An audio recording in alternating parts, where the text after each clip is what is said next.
We've upped our standards. So now, up yours. The Daily Mojo. It is Fox News Channel Dana Perino and Ilya Calderon, Univision. Good evening. Wow. Thank you, Stuart. Now that's how it started. That's how it started. So, wow. Holy cow. That's what you missed. That's what you missed. That was epic right there. That was. Hold on. I want to play that again. Can I play that again? That's opening to the debate. Ilya Calderon, Univision. Good evening. Up. So I feel like he didn't screw up her name. He didn't screw up her name. He just forgot where she was coming from. It was the Univision, and then she said welcome when he was supposed to, and it was just okay. And he was like, "Go ahead." You know, look at Perino. Did you notice? Look at Perino's face. I was just, she's like, I was just "Oh my say, God!" Did you see? She's I over know. here. What? And he was like, "Go ahead, go ahead." Yep. So, Wow. And you know what? Did you notice? Did you notice these people back here? Like the look on her face. She doesn't know what to think. The look on his face. Wow. That was a awkward moment. That is a good-looking crowd right there. Too bad the show was so crappy. I know. That was diverse. Painful. It's got one person of color in the front row. We're good. Oh. I wonder if they placed him there. Absolutely. And I guarantee there's actually more than one person of color in the front row there, but there's only one African-American male right in the front row. But she looks like she's something over here. Yes, she is something. Yes, she is. I don't know what. But that's my point, though, is that hey, welcome. You're down front. That must be in the front row. Yep. Wow. Yep. That's sorry I missed that. I really am. Oh man. It was agonizing, but it was everybody. I had fun watching it because it was so terrible. It was like a train wreck, and you just kind of slow down and look at the crash and go, "Oh man, whew. Guess I'll make a left here and you're just away from this thing." And you're just happy you're not in the middle of it. Right. Yeah. I don't know what else. I feel like everybody said obviously Trump was the winner of that debate. I feel like DeSantis shouldn't have been there. He should have left too. He should. I don't think he should. You know what? I'm not going to be there either. Have a nice day, you guys. Why were any of them there? I don't know. I don't know. It was a waste. DeSantis, it was a giant waste of time. DeSantis has a fighting chance. The rest of them. Does he? He does. I mean, isn't Trump like 40 points ahead? Yeah, well, he could be 40 points in front, but they aren't going to let him. You're not going to be able to vote for him in about half the states. So good luck, God bless. Yeah, it's a very good point because they will just not allow. But as you can write him in. Look, they're doing right. They're doing everything they can. I don't necessarily believe that he's not going to be on the ballot. They are trying to do that. If they want trouble, that's the way to start it. Go ahead and tell the American people that you're going to take this guy's name off the ballot. Go ahead. See what happens. Go ahead. That's not going to be pretty. It's funny you should mention that because, again, that was another discussion that I was having with our director of global security. When your little podcast actually gets some ground and gains traction, you might be able to hire a director of global security as well. Until then, though, I can only hope. Yeah, it's a luxury. But I was having this discussion with him yesterday about what's it going to take for the people to rise up with the pitchforks and the torches because, we've already been locked down and masked up, and they've beaten us senseless and put people in jail for 3 years for trespassing on carpet. So what is it going to be? And would they even go so far as to pull a Kennedy on Trump? Oh, I don't know. Tucker asked the question first, not us. I know. Tucker brought it up. I know. I don't know. I don't know either. It's crazy. I don't know what but I don't know. I'm with you. Beats the hell out of me. I don't know what it will take, and they have not relented on their hatred for Donald Trump. No, and no matter what they just keep hammering this guy, hammering him. And now a judge says that Mar-a-Lago is worth like 10 cents. Okay, all right, you got it. That's what it's worth. It's worth 10 cents. He said that a building was worth more to get a loan and pay the money back. Oh, okay. Right. That never happens in America. Right. Okay.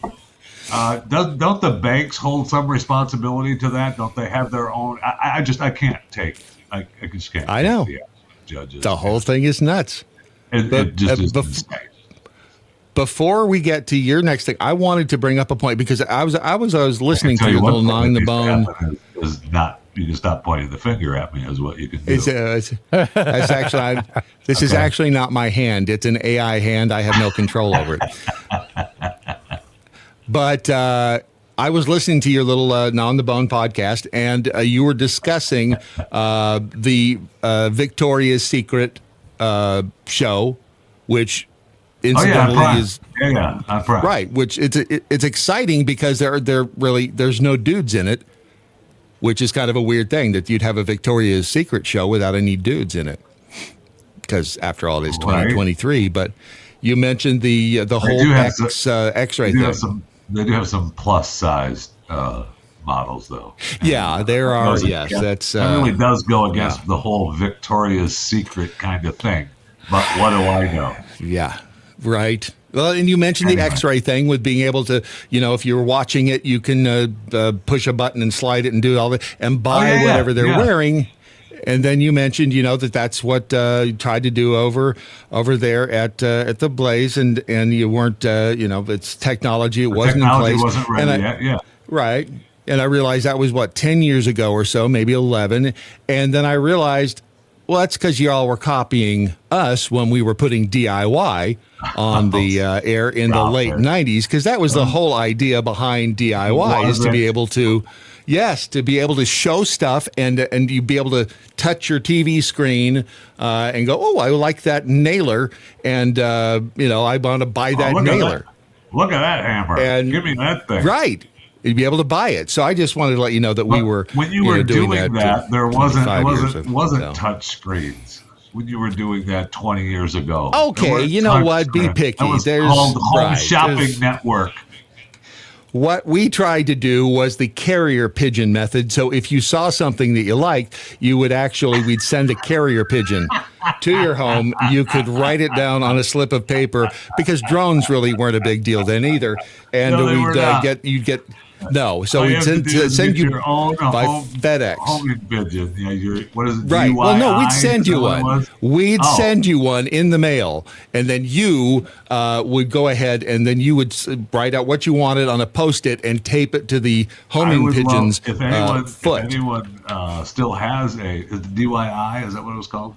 It's a DIY. DIY would be do yourself in.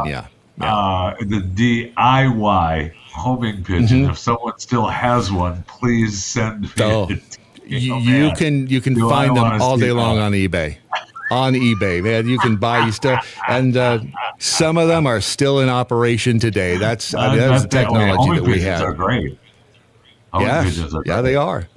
And I just wanted you to know we were there on the technology before y'all. But in the latest talk Walking Dead with Daryl Dixon. And he's in France, he's in Paris. They're using homing pigeons. Oh, did I just spoiler alert? No, I saw it. I've seen that. Yeah. And Talking Walking Dead comes out every Monday?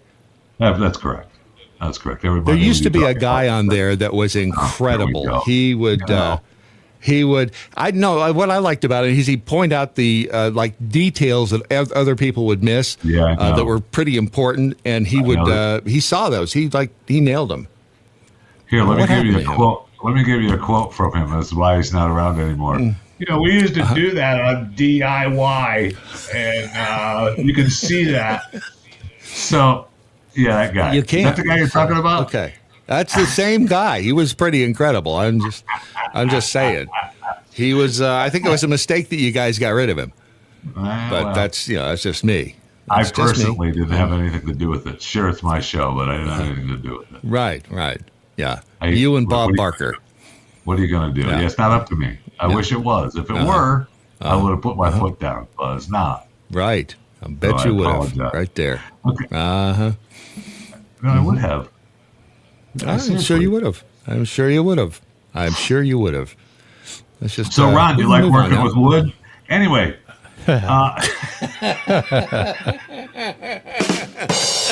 Just checking. I can tell you he does. Okay. Yeah. I hadn't heard from he's over there working with the wood. There, so I'll make sure he's okay. I didn't want to jump in the middle of the argument.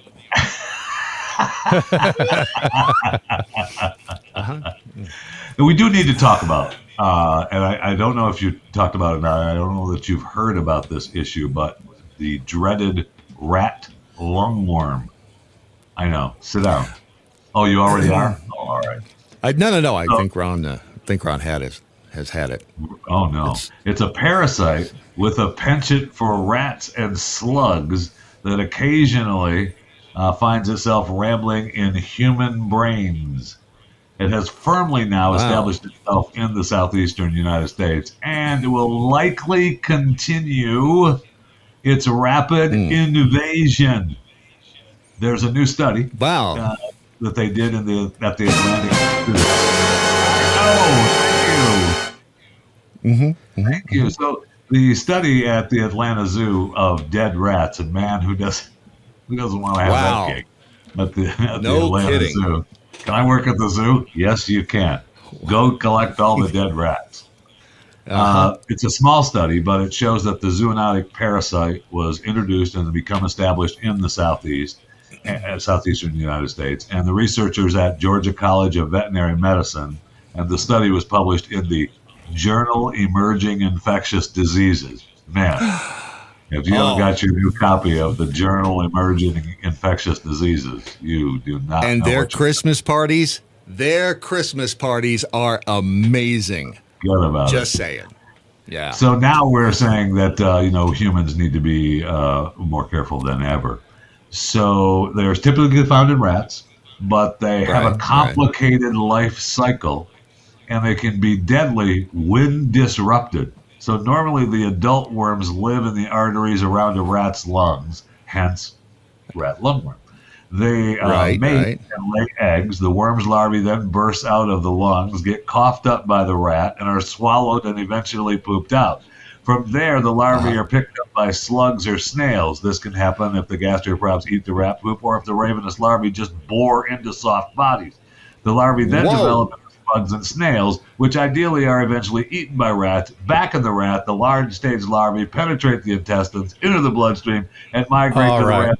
I have one question there, Jeffy. Can you tell me where Kevin Bacon is in this photo? No kidding. He's the guy. What the hell? He's the human replica. So humans they still claim that humans become accidental hosts because they may eat undercooked snails. I can tell you, I do not have to worry about that. Nope. I'm not eating snails undercooked or overcooked. Nope. You may eat unwashed salad or slugs. Man, you can't tear me away from a good cooked slug, I'll tell you that. It said unwashed I started slug. to say, doesn't that fall into the snail guideline there too? Yeah. I'm not gonna eat an unwashed slug. Slugs can be eaten by other animals first, like frogs, prawns, or shrimp, and prawns or shrimp are almost the same thing, or freshwater crabs. So if humans eat those animals before fully cooking them, you could become infected. So frogs?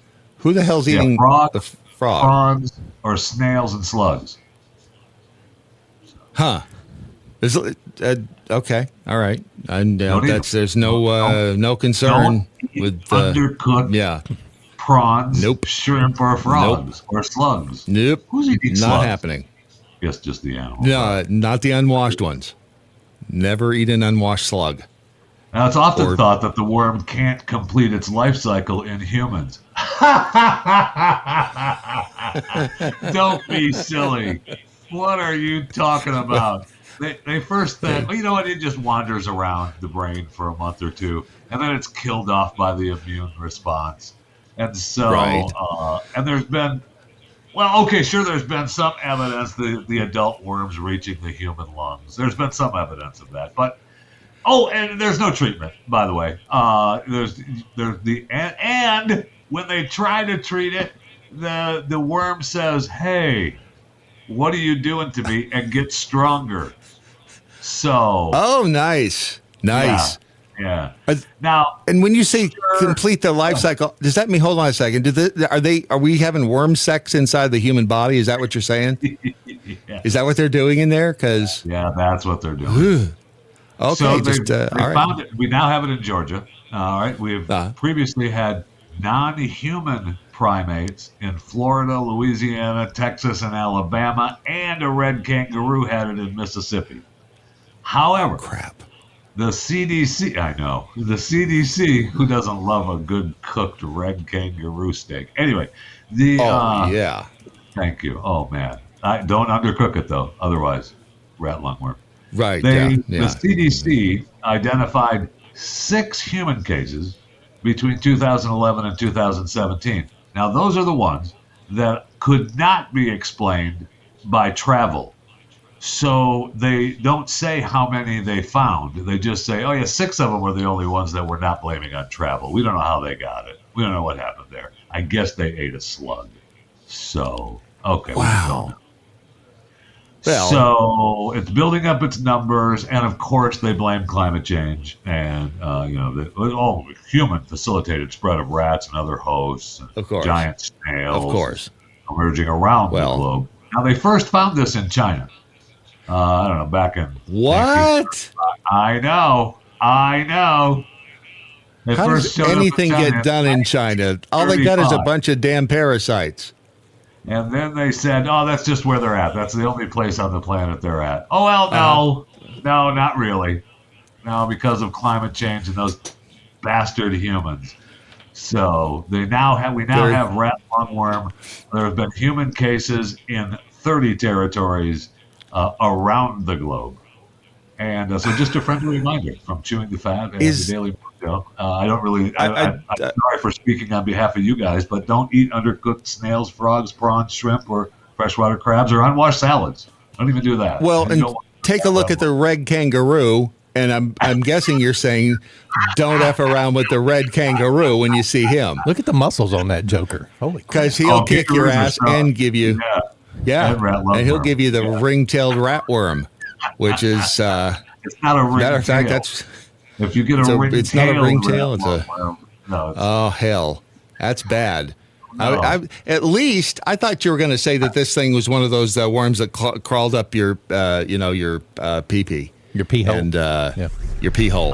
Because if that was, because that right there, I was going to scare I'm me. sure we'll find out later from the CDC. Rat lungworm can crawl up your pee hole.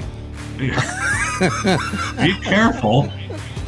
The First Amendment. Did you know that you have rights? The Constitution says you do. Lives here. Watch and listen at thedailymojo.com.